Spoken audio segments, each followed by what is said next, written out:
Tiyak na nasa swimming pool ka ng higit sa isang beses at nasisiyahan ka sa nakaka-preskong sensasyon ng paglangoy at pagsisid. Naitanong mo na ba sa iyong sarili kung paano pinapanatiling malinis na kristal ang tubig?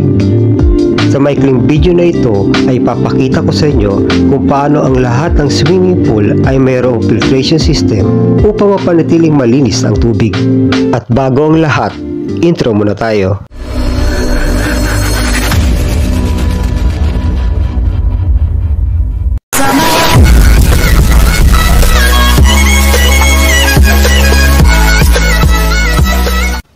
Tatlong pangunahing bahagi ng pool. Una, suction side. Pangalawa, discharge side. Pangatlo, filtration system.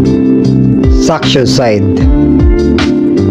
Ito'y kumukuha ng tubig mula sa pool papuntang filtration system.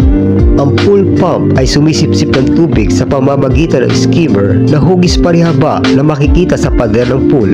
Habang sinisipsip ng pool pump ang tubig mula sa pool, ay sabay naman itong hinihigop ang mga dahon, debris o anumang bagay na nahuhulog sa ibabaw ng pool papuntang skimmer.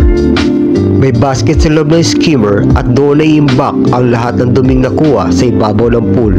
Saka tatanggalin ang mga ito sa loob ng skimmer basket kapag ito'y napuno na.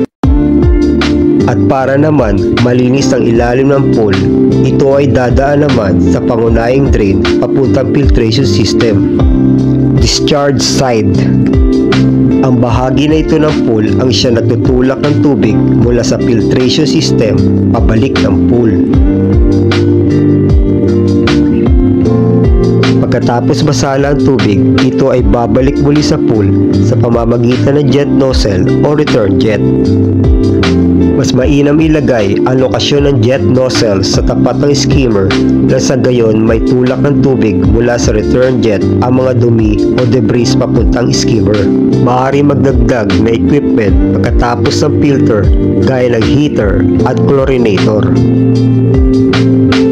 Filtration system. Kasama sa bahaging ito ang pool pump at filter.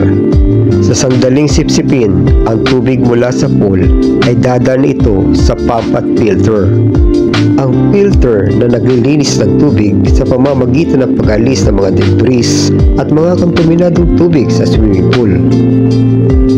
Ang sirkulasyon at proseso ng pagkasala ng tubig sa pool ay kailangan tuloy-tuloy upang mapanatiling malinis at kristal ang tubig ng swimming pool.